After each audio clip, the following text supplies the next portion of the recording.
Damos la bienvenida a Pastor Ricardo, quien nos compartirá del capítulo 25, versículo 19 al 34.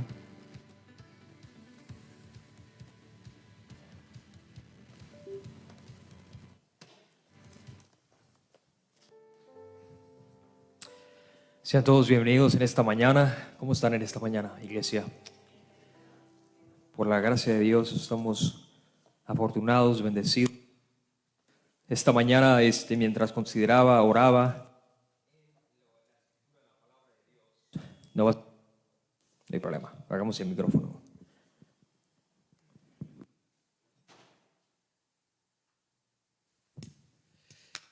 Estaba orando esta mañana y diciéndole, Señor Padre, hay mucho que ver en esta mañana, dame guianza, porque más que todo lo que quiero es que tu palabra sea la que nos hable.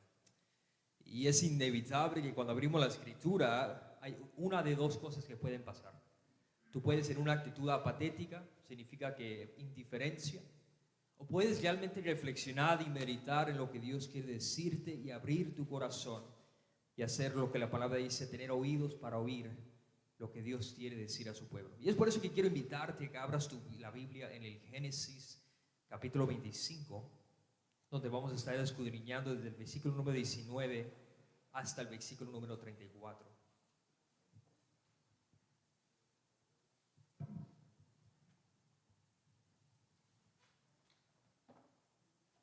Fuerte amén cuando esté ahí, Génesis 25.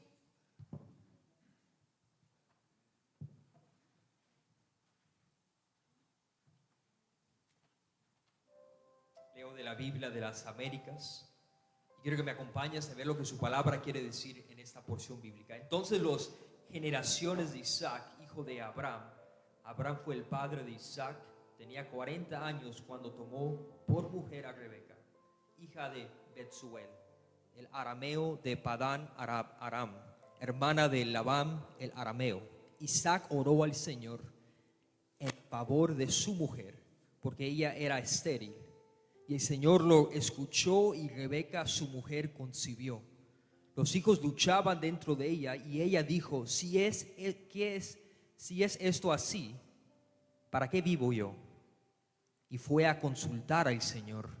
Y el Señor le dijo, 2 naciones hay en tu seno, 2 pueblos se dividirán desde tus entrañas. Un pueblo será más fuerte que el otro y el mayor servirá al menor. Cuando se cumplieron los días de dar a luz, había mellizos en su seno. El primero salía rojizo, todo cubierto de vello, y lo llamaron Esaú. Después salió su hermano con su mano asida al talón de Esaú, y lo llamaron Jacob. Isaac tenía 60 años cuando Rebeca dio a luz a los mellizos. Los niños crecieron y Esaú llegó a ser diestro en cazar, hombre del campo. Pero Jacob era un hombre pacífico que habitaba en las tiendas. Isaac amaba a Esaú, pero le gustaba lo que cazaba, pero Rebeca amaba a Jacob.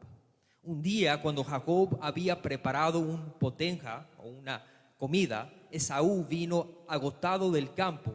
Entonces Esaú dijo a Jacob, te ruego que me des a comer un poco de ese guisado rojo, pues estoy agotado. Por eso lo llamaron Edom. Véndeme primero tu primogenitura, le contestó Jacob. Mira, yo estoy a punto de morir, le dijo Esaú. ¿De qué me sirve pues la primogenitura? Júramelo primero, replicó Jacob. Esaú le juró y vendió su primogenitura a Jacob. Entonces Jacob dio a Esaú pan y guisado de lentejas. Él comió y bebió, se levantó y se fue. Así despreció Esaú la primogenitura. Padre, es en este momento que venimos a tu presencia, mi Dios, pidiendo la guianza de tu Espíritu, Señor. Permite que seamos receptivos, Señor, a tu voz. Permítenos, Señor, no ser indiferentes a ella, Padre. Permítenos mirar en esta porción de tu palabra la verdad que quieres comunicarnos, Señor, para poder vivir a la luz de tu palabra. Permite que las palabras de mi boca, Padre, y las meditaciones de mi corazón sean agradables y aceptables delante de tu presencia. Pues es en el nombre poderoso de Jesús que pedimos estas cosas. Y la iglesia dice, He titulado por mensaje esta mañana, cuando tu apetito es tu Dios. Quiero volver a decirlo, cuando tu apetito es tu Dios. Y yo considero que a la luz de la escritura de esta mañana vas a poder darte cuenta es por qué puse un título tan controversial al mensaje que vamos a estar escudriñando en esta mañana. Fue en 1519 cuando un español llamado Hernán Cortés estuvo a la costa de México. Ahí había indigentes que vivían, muchos de ellos no conocedores de otras etnias o tribus. Y cuando llegaron los españoles, Hernán Cortés cambió objetos de oro que los indígenas poseían y lo cambió y ellos lo cambiaron por piezas o espejos, bichas, agujas y tijeras. Esto se llegó a conocer como un cambio de oro por espejitos. ¿Has escuchado esta frase alguna vez? Es esta metáfora que quiere poner en manifiesto la ingenuidad cuando se cambia algo muy valioso por algo de muy poco valor. Al parecer, esto sucedía en toda América en el siglo XV. Y al yo escuchar esta historia, tú tal vez estás pensando lo mismo que yo pensé cuando escuché esta historia. Qué tontos fueron los indígenas, ¿no? Los indígenas, perdón, al entregar algo tan valioso, oro, por algo tan insignificante como un espejo o una aguja. Pero la realidad es que de la misma forma que estos indígenas del siglo XV fueron engañados para intercambiar algo de valor, nosotros constantemente intercambiando lo más valioso por migajas. Todos somos culpables de entregar algo valioso y recibir algo sin valor a cambio. ¿Te ha sucedido? Cuando es algo de alto valor y no recibes lo que tú has dado como recompensa. Y yo considero que lo que la palabra de Dios nos quiere mostrar es darnos un par de preguntas que vamos a contestar en esta mañana. Y la pregunta es, ¿qué fue lo que llevó a Esaú a cambiar su primogenitura por un plato de sopa, un plato de lentejas? ¿Qué fue aquello que lo llevó a hacer tal cosa? ¿Qué tal barbaridad? Y esa misma pregunta nos dice, ¿qué nos lleva al intercambio o a intercambiar algo valioso por algo de poco valor? ¿Te gustaría saber la respuesta de eso? ¿Sí? ¿A alguien le interesa saber la respuesta de qué fue lo que llevó? Quiero que consideremos. Dicen que la tercera es la vencida, a ver si es cierto. Check one, ahora sí, ok, here we are. Quiero que vayas conmigo a la palabra de Dios, tengo poco tiempo, pero quiero que toda tu atención esté en los primeros versículos 19 al 21. Antes de poder contestarte la pregunta que te he hecho, ¿qué fue lo que llevó a Esaú a cambiar su primogenitura? Quiero ver un poquito el contexto. En el capítulo 25, el versículo 19, dice lo siguiente. Estas eran las generaciones de Isaac, hijo de Abraham. Abraham fue padre de Isaac, tenía 40 años cuando tomó su mujer Rebeca, hija de Betsuel. Pero dice la palabra de Dios que esta mujer de Isaac era estéril, que no tenía la capacidad de poder concebir. De hecho, habían pasado como 20 años desde que él se casó con Rebeca, y Dios en este periodo de tiempo estaba probando la fe de esta familia. Dios le prometió que de parte de Isaac vendría la descendencia del Mesías, pero le dio una mujer que era estéril. Parece una contradicción. Pero Dios estaba haciendo algo en este periodo de espera que era más importante que el mismo hijo, que era crear en ellos una confianza en Dios, porque cosas mucho más grandes iban a pasar en este periodo de tiempo. Y dice el texto que Isaac clamó al Señor, consultó con el Señor. Isaac, versículo 21, Isaac oró al Señor en favor de su mujer, porque ella era estéril, y el Señor lo escuchó. Y Rebeca, su mujer, concibió. La palabra consultar es dialogar, pero más que dialogar es llegar a un debate, es saber por qué están pasando lo que está pasando. Y estaba confundido Isaac, como yo creo que también Rebeca. ¿Qué estaba sucediendo? ¿Por qué es que Dios estaba permitiendo la esterilidad de su esposa? Pero el texto nos dice que cuando Isaac oró a Dios, el Señor se agradó de su oración y contestó.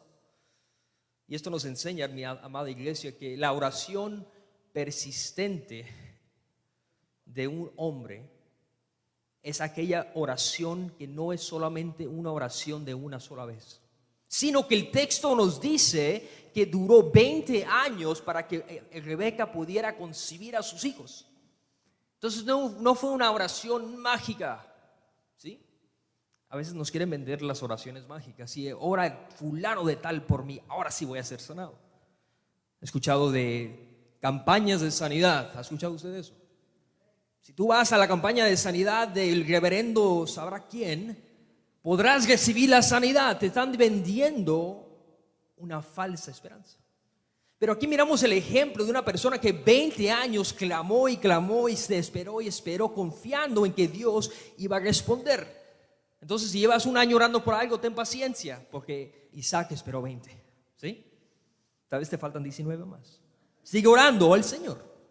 Es importante notar que la oración persistente no era nomás una oración de capricho, más bien era una oración dentro de la voluntad de Dios, porque Isaac quería cumplir con la voluntad de Dios. Su oración era poder llevar a cabo la promesa dada a su padre Abraham de que de su linaje vendría el Mesías, quien es nuestro Señor Jesucristo.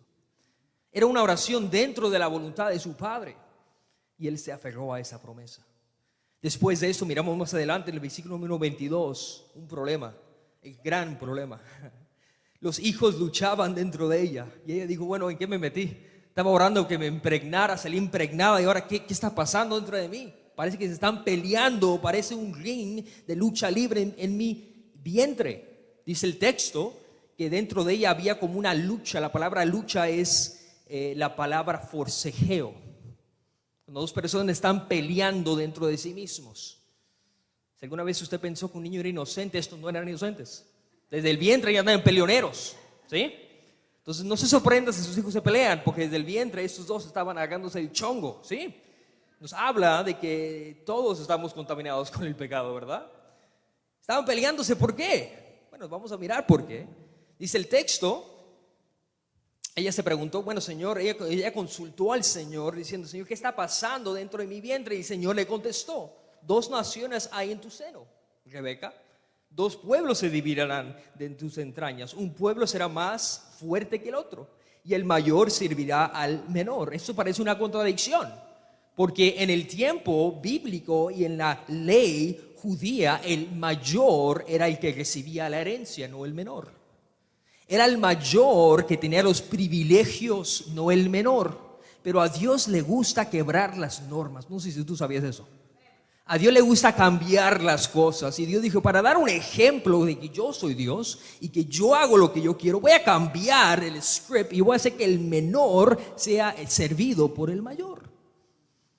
¿Y cuáles 2 naciones son estas? Bueno, una de ellas es el linaje de este primero Jacob, que el nombre se representa a Israel. ¿Tú no sabías que este luchón no nomás luchaba desde el vientre de su madre, sino que después se fue a luchar con un ángel?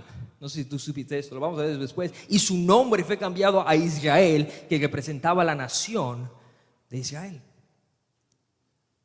2 grandes naciones saldrían, que por mucho tiempo hubo enemistad entre estas 2 naciones. Hasta el día de hoy hay enemistad por causa primero del pecado y segundo porque Dios es el que tiene un plan soberano. Y en el plan soberano de Dios era escoger a Jacob sobre Esaú. Uno dice, bueno, eso no tiene sentido, hermano. Bueno, Romanos 9 nos dice que Dios en su soberana elección decidió escoger a uno sobre el otro. Bueno, eso parece que Dios tiene favoritismo. No, Dios no tiene favoritismo, sino que simplemente quiere darnos un ejemplo de que lo que va a prevalecer es la voluntad de Dios y no la nuestra. Era mostrarnos que la salvación no es del hombre, sino que es de Dios. Fue tan explícito Dios, que nos dicen Romanos, que antes de que nacieran los dos, antes de que uno hiciera una cosa mala, Dios eligió uno sobre el otro para que no dijeran que fue porque uno fue más pecador que el otro. Porque Dios no eligió en base a mérito, Él eligió en base a su soberanía y su amor y sus propósitos eternos. ¿Estás conmigo en esta mañana? Sí. Pero ¿qué pasó con estos? Ya nacieron, son dos naciones, le dijo Dios a Rebeca, versículo 24, pero se cumplió los días de dar a luz. Había mellizos en su seno. El primero salió rojizo. No fue el Canelo, no se preocupen. Todo cubierto de velo y lo llamaron Esaú. Y después salió su hermano con su mano en el calcañar, dice algunas versiones, o en el tobillo, perdón. Y a este lo llamaron ¿cómo? Jacob. Dice el texto que tenía 60 años Isaac cuando Rebeca dio a luz. Dos mellizos, dos hermanos. No pudieran ser más diferentes. Uno rojizo, dice el texto. El otro no nos da mucha descripción de su apariencia, pero nos dice que era Jacob. Y Jacob tiene por común el nombre Jacob porque representaba a una persona calmada, tranquila. Yo creo que la aspiración de Jacob era ser padre tiempo completo de casa. Yo creo, porque dice el texto que se la pasaba en las tiendas. Entonces yo no sé qué le enseñó Isaac a Jacob, ¿verdad? Le gustaba ir a las tiendas. Eso está medio rarito, ¿no? Tengo que educarlo, estoy jugando, hermanos. Pero lo que quiero decir es lo siguiente, que Dios en su soberanía hizo que nacieran dos muchachos completamente diferentes porque Él tenía un propósito específico para cada uno de ellos. Dice el texto que desde el vientre se empezaron a pelear y cuando nacieron se volvieron a pelear. Dijo Jacob, no, yo quiero ser el primero. No habla de la naturaleza del hombre. Siempre queremos ser el primero. Jálate de donde quieras jalarle, pero yo voy primero, ¿no? Te parece a los mexicanos, ¿no? Cuando va avanzando el amigo que le jala, no, yo quiero ser mejor que tú, ¿no? Habla de la naturaleza del hombre, de siempre querer sobresalir, de ser el mayor, de ser el servido. Pero Dios en sus propósitos eternos no se avanzaba en tamaño ni capacidad, porque Dios ha utilizado hasta lo más vil de la tierra para que Dios se lleve toda la gloria, para que solamente Él sea exaltado y el centro de atención. Y aquí viene lo hermoso. Del versículo número 26 al 27 dice el texto que en este punto, el versículo 26, ya tenía 60 años Isaac cuando su mujer dio a luz a los mellizos. ¿Cuántos años han pasado? 20. 40 años tenía cuando se casó y hoy tiene ¿qué? 60. Pasaron 20 años. Pero aquí va a pasar otro gran punto de tiempo en el versículo 27, porque nos dice, los niños crecieron y Esaú llegó a ser diestro cazador, hombre del campo, pero Jacob era hombre pacífico, quien habitaba en tiendas. Pasó aquí otro gran periodo de tiempo. Primero pasaron 20 años, luego pasó otro tiempo donde ahora ya son jóvenes, tal vez, ya no eran niños. La palabra niño aquí es mejor traducida como joven, porque eran cazadores. Bueno, uno de ellos le gustaba estar afuera, era el típico varón hombre que le gustaba ir a cazar con las botas, sudado, grandote, barbón. Sí, así como te lo puedes imaginar, así era Esaú. ¿Sí? Me imagino que era fuerte de dolor también, porque se la pasaba en el campo cazando. Y el otro nos dice que era más niño de mami, porque se la pasaba en las tiendas. Y cuando hablo de tiendas, no hablo de tiendas como JP's, Macy's, JCPenney, no. Tiendas era un lugar de un hogar, era un lugar donde vivía la gente. Entonces a él le gustaba estar en casa, mientras al otro le gustaba estar en el campo. Pero al considerar este contexto, hoy se nos introduce dos personajes muy diferentes. Uno es Esaú y otro es Jacob. ¿Y qué pasó cuando estos dos jóvenes o niños crecieron? ¿Y cuál fue el resultado de sus diferentes propósitos? Bueno, el texto nos dice, en el versículo número 28, primero nos resulta un problema. Isaac amaba a Esaú porque le gustaba lo que cazaba, pero Rebeca amaba a Jacob.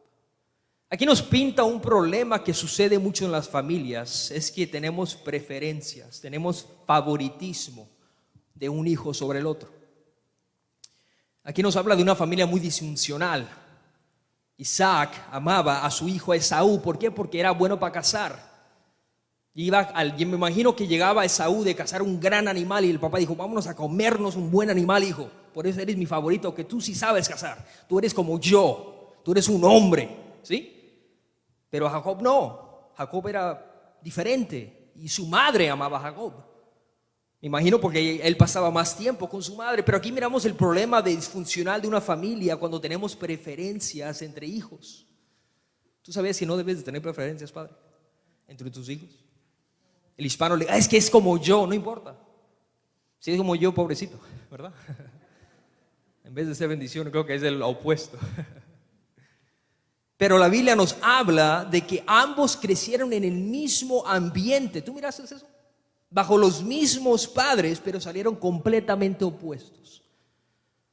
Y es la verdad del evangelio, amada iglesia, que tú puedes criar a un hijo en el temor de Dios, guiarlo en el camino de Dios, y aún así uno no pueda temer a Dios. Aún así pueda suceder de que uno de tus hijos decida no seguir al Señor. Pero me fascina lo que la Biblia dice, porque en cuanto a su hogar disfuncional, miramos la providencia de Dios al cuidar a Jacob para utilizarlo para sus propósitos, aunque Jacob no era el típico santurrón, ¿no? Y ahorita vamos a mirar que Jacob no era lo que tal vez tú piensas. Jacob era un ventajoso, un gandaya. ¿Has escuchado la palabra gandaya? Era un gandaya este amigo, pero aún así Dios lo utilizó. Yo te hice una pregunta cuando inicié esta mensaje, y la pregunta que te hice es: ¿qué es lo que intercambió Esaú? Y quiero decirte que lo que él cambió fue algo de gran valor por algo sin valor. Y tengo que entrar al tema ya porque se me está yendo el tiempo. Más adelante, en el mismo versículo 29, nos dice que un día, cuando Jacob había preparado un alimento, Esaú vino agotado del campo. Entonces Esaú dijo a Jacob: te ruego que me des de comer un poco de este guisado rojo, pues estoy agotado. Pero dijo primero, por eso llamaron ese lugar Edom, pero primero dijo: véndeme tu primogenitura. La Biblia nos habla, amada iglesia, del problema o del peligro de que tu apetito sea tu Dios. El problema es que Esaú vivía para complacerse a sí mismo. Esaú vivía por vista. Esaú era como ese típico comprador impulsivo que va a la tienda con el deseo de no comprar nada y sale con 1000 cosas. ¿Te ha pasado? Hermanas, seamos honestas, amén. Varones, también salen casas de algún tipo por un drill y saliste con un equipo grande, ¿no? Sí le pasa a los hombres también, ¿verdad? Hermanas, por favor. Sí.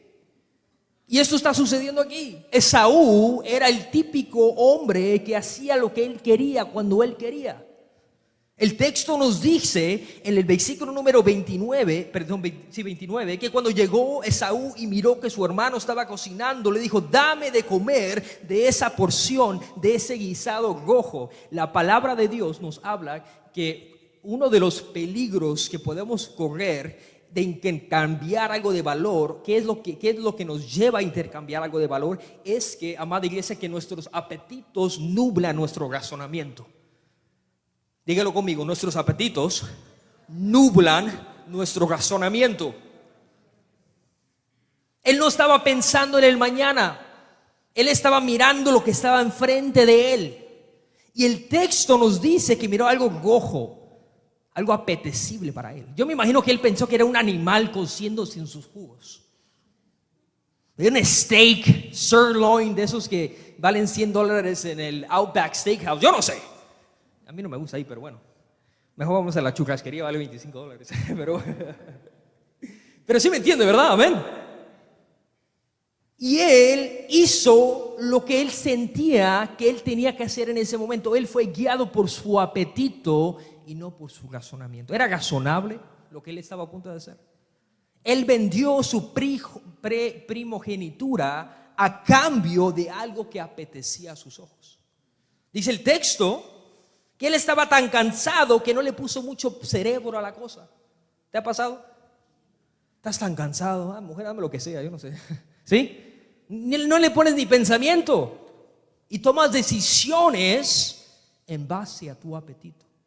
Y la palabra de Dios nos habla que la persona que toma decisiones en base a su apetito va a correr y va a sufrir grandes y graves consecuencias por su apetito.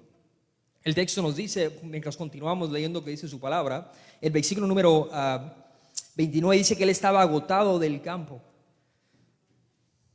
Él estaba agotado. Él dice, yo no puedo continuar si no me das ahorita algo de comer. ¿Es algo razonable? Piénsalo por un segundo. Él llegó del campo, él era campesino, le gustaba. Me imagino que ese día cazó algún animal, o tal vez no cazó ningún animal ese día. Su padre era Abraham, riquezas tenía de sobras, tenía siervos de sobras.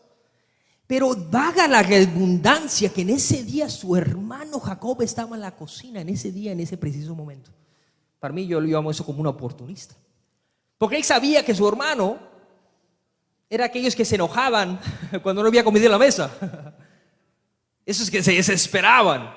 Y él tomó completa ventaja. Porque dice el texto que dijo, dame de comer porque estoy agotado. Él pensó que si no comía un alimento en ese momento iba a caer muerto. Ahora yo le pregunto, ¿iba a suceder eso? ¿Es razonable eso? ¿Pero qué te hace pensar así tu apetito? Nubla tu entendimiento. Te hace llegar a conclusiones no razonables. Amén. Y después, como pasa 10 días, ay, ¿qué hice? ¿Qué hice? ¿Sí? Yo fui vendedor por mucho tiempo de aseguranzas de autos. Y cada día me hablaba la gente desesperada. ¿Me sabes que yo ocupo una cotización para añadir un carro que acabo de comprar? Pero yo sentía la desesperación. Y digo, Señor, ¿está bien? Sí, dice, y digo yo, acabas de comprar un carro, me imagino que estás contento, parece que acabas de ir a un funeral, no sé, ¿verdad? Dice, es que compré un carro porque me gustó, pero ahora me di cuenta que no lo puedo pagar. Él estaba actuando por su apetito y no por su razonamiento. Muchos de nosotros tomamos decisiones en base a nuestro apetito natural. Y créeme, iglesia, varón, mujer que estás aquí, que tu apetito pecaminoso te va a llevar a cometer muchos errores. Cosas por las cuales después vas a arrepentirte, pero no puedes cambiar las consecuencias. El texto nos dice que él estaba agotado. Él no utilizó su cerebro, su pensamiento, su razonamiento. Él utilizó sus emociones. Él se sentía cansado.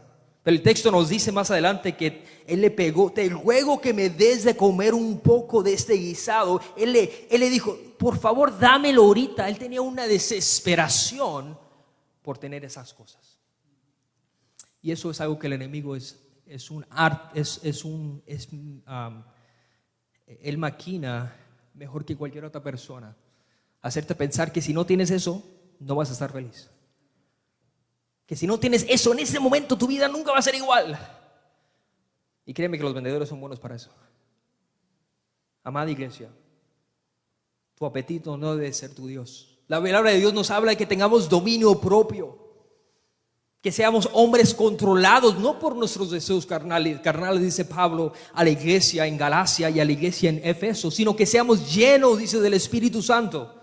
Si algo debe controlar nuestra vida, no son nuestros apetitos, sino debe ser Dios. Amén. Eso debe llenar nuestra vida. Pero el texto nos dice también que Saúl no pudo evaluar su intercambio. ¿Por qué? ¿Por qué es que no pudo evaluar su intercambio? Dígalo conmigo. Porque lo que estaba delante de él se le antojó mucho. Mira los ojos de ese hombre. Así estoy yo cuando llego el domingo desde los de la iglesia, hermano. La mano me hace unos huevitos, pues, ay, Dios mío. Me salen los Saúl. ¿Verdad? Sí, mira eso. Wow, es tremendo, pero es la verdad. Él dijo, yo ocupo esto en este momento, y sus ojos le brotaron.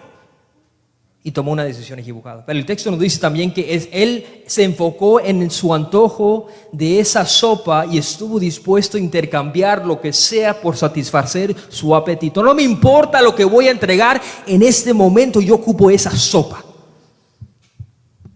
Eso es vivir, ese es cuando tu apetito es tu Dios. La tecnología te ha engañado, haciéndote pensar que tú necesitas de algo para ser satisfecho. Estados Unidos sufre de dos grandes problemas. Uno de ellos es bidding, es apuestas. La otra de ellos es la pornografía. Son las adicciones más grandes en Estados Unidos. Bidding es porque las apuestas es porque piensas que vas a ganar dinero fácil y rápido. Yo crecí en Las Vegas. Ya se imagina. Tenía un tío, familiares que se iban y gastaban todo su cheque en una semana. Lo que ganaban el viernes, cuando llegaban el sábado a la casa, llegaban sin un solo centavo. porque su apetito fue su Dios. Porque lo que estaba delante de ellos nubló su entendimiento. Porque lo que estaba delante de ellos era más importante al no considerar ninguna otra cosa en su vida. Y la palabra de Dios nos habla de que el necio es el que se come todo. Proverbios 21:20 dice que en la casa del sabio hay aceite, pero en la casa del necio no hay nada. ¿Por qué? Porque el sabio sabe guardar para las horas malas. Porque el sabio sabe que no debe de gozar todo hoy, porque el mañana vendrá y somos administradores, mayordomos de lo que le pertenece a Dios. No somos niños para comernos lo que queramos y hacer berrinches. Amén. Yo no sé, pero a mí me fascinan los niños. El niño va a comer, la mamá le sirve un plato de sopa con vegetales y el niño no tiene hambre. Mami, yo no quiero comer. Pero pasan al McDonald's 5 minutos después. Mami, yo tengo mucha hambre. ¿Sí le pasó a usted? ¿Qué le pasa a los niños? Se le fue el apetito. Pero pasó el McDonald's. Ay, Dios mío, ya me dio una hambre de ACU. Nosotros actuamos igual. Pensamos que lo que ocupamos en ese momento va a satisfacer nuestra necesidad, pero nos va a dejar un vacío, nos va a dejar un remordimiento, que tú te vas a sentir desesperado, porque solamente Dios puede calmar tu alma y darte agua que nunca más tendrás sed. Solamente Dios puede satisfacer tu más grande necesidad. Y Esaú no entendía eso. Y el mundo en el cual tú y yo vivimos nos promueve un mundo sin Dios, una satisfacción sin Dios, y eso es una mentira. Esas son las personas más miserables, las personas que trabajan 24/7, nunca tienen contentamiento. Porque no saben que el gozo que uno tiene no es por el cheque que me dan el viernes. Créame, cuando llega el cheque digo, ay Dios mío, bueno Señor, tú eres más que suficiente para mí. Porque Él es suficiente, amén. La palabra de Dios nos da un ejemplo de cuando hay personas que a veces intercambian a cosas de valores por cosas insignificantes. El número 11 nos habla del pueblo de Israel que tiene este mismo problema que tenía Esaú. El pueblo, leo números 11, el pueblo comenzó a quejarse en la adversidad a oídos del Señor, y cuando el Señor lo oyó se encendió en su ira, y el fuego del Señor ardió entre ellos y consumió un extremo del campamento. Escucha, entonces el pueblo clamó a Moisés, y Moisés oró al Señor, y el fuego se apagó. Y se dio a aquel lugar un nombre, porque el fuego del Señor había ardido entre ellos. Y el pueblo estaba entre ellos, tenía un deseo insaciable. Y había también los israelitas volvieron a llorar y dijeron, ¿quién nos dará carne de comer? Nos acordamos del pescado que comíamos gratis en Egipto, de los pepinos, de los melones, de las cebollas y de los ajos, pero ahora no tenemos apetito. ¿Qué pasó con los israelitas? Llovía maná del cielo, pero no les gustaba. Dijeron, vámonos otra vez a Egipto, estábamos mejor allá, como esclavos, trabajando 24/7, pero nos daban carne los egipcios. ¿Tú crees que es razonable eso? Estaban comparando el maná del cielo y su libertad, y estaban comparándolo con la esclavitud por un pedazo de carne. Porque para ti el apetito es tu Dios. Y para los israelitas su Dios era su apetito. Ellos preferían ser esclavos que comer el maná insignificante del cielo. Escucha lo que dice el texto 7. Y el maná era como una semilla de cilantro. Dice, ellos me daban steak y este Señor me da una semilla de cilantro. Wow. Pero no consideras que tiene lo más preciado, que es tu libertad. No consideras que ya no eres esclavo, sino que eres una tierra libre para gobernar y mostrar la fidelidad de Dios. Ellos intercambiaron las cosas más insignificantes por algo que no tenía valor. Escucha, los peligros de ser desgobernados por los apetitos es que los apetitos, cuando somos gobernados por el apetito, queremos esto. Un hombre de 7 en su familia, son 7. Él, su esposa y sus 5 hijos. Mira qué carro trae, un GT, muy bonito el carro, pero nomás caben 5. Cuando quieren ir a la tienda, 2 niños se tienen que quedar. No caben todos. Eso es el apetito del hombre. No me importa que mi familia no esté incómoda, que esté incómoda. Yo quiero vivir como a mí me plazca. Ese hombre no debe manejar eso, debe manejar eso. Amén. Eso, él es un hombre de familia. Eso debe de manejar. Ahora, si no te gusta, pues cámbialo y hazlo un poquito más moderno. ¿Sí? Es de familia, pero pues se mira más deportivo, ¿no? Amén. Queremos lo que nos gusta a la vista en vez de lo que Dios quiere para nosotros. Cambiamos migajas por oro. Cambiamos espejitos por oro. Amada iglesia, qué tan peligroso es vivir de esa manera, porque los apetitos pecaminosos nos roban de muchas cosas. Los apetitos gobiernan sobre nuestras emociones. ¿Cuáles son los efectos del apetito? Es que ellos gobiernan sobre nuestras emociones. Tomamos decisiones emocionales porque es lo que yo quiero. El apetito también nos hace llegar a conclusiones erróneas y comparativas fuera de lugar, como los israelitas. Fuera de lugar. Y los apetitos pecaminosos nos roban de disfrutar las bendiciones de Dios. ¿Sabías que la serpiente hizo que Eva se enfocara en lo que ella no podía comer, sin considerar todo lo que estaba a su disposición para disfrutar? De todo lo que hay en el huerto puedes comer, pero de este no comerás, porque el día que comas ciertamente morirás. ¿Y qué hizo la serpiente? Come. De ese come, pero había un huerto. Porque Satanás es un experto en cambiar tu apetito por aquellas cosas que a Dios no le aplacen. Y quiero decirte que nuestros apetitos nos llevarán a despreciar lo más valioso. Tengo que concluir porque se me acabó el tiempo. Versículo número 32. Mira, yo estoy a punto de morir, dijo Esaú. Sírveme y yo te vendo su primogenitura. Él le dio su primogenitura. Se lo juró y dice el texto entonces, versículo 34. Entonces Jacob dio a Esaú pan y guisado de lentejas y él comió y bebió y se levantó y se fue. Así despreció Esaú la primogenitura. Él cambió lo más valioso por la cosa más insignificante. Dame de comer, te doy mi primogenitura, aunque eso significaba las posesiones más grandes, aunque eso significa la herencia familiar, aunque eso significa que él ya no iba a ser el cabeza de la casa. Él lo dio todo por un momento de placer. Y es lo mismo que hacemos nosotros. Amada iglesia, quiero decirte esto: nuestros apetitos traen consigo consecuencias irrevocables. Escucha lo que dice Hebreos en el capítulo número 12, versículo 16 al 17. Escucha: que no haya ninguna persona inmoral ni profana como Esaú, que vendió su primogenitura por una comida, porque saben que aún después, cuando quiso heredar la bendición, fue rechazado, pues no halló ocasión para el arrepentimiento, aunque la buscó con lágrimas. Amada iglesia, si Dios te está llamando hoy al arrepentimiento, arrepiéntate, porque habrá un momento donde va a ser muy tarde.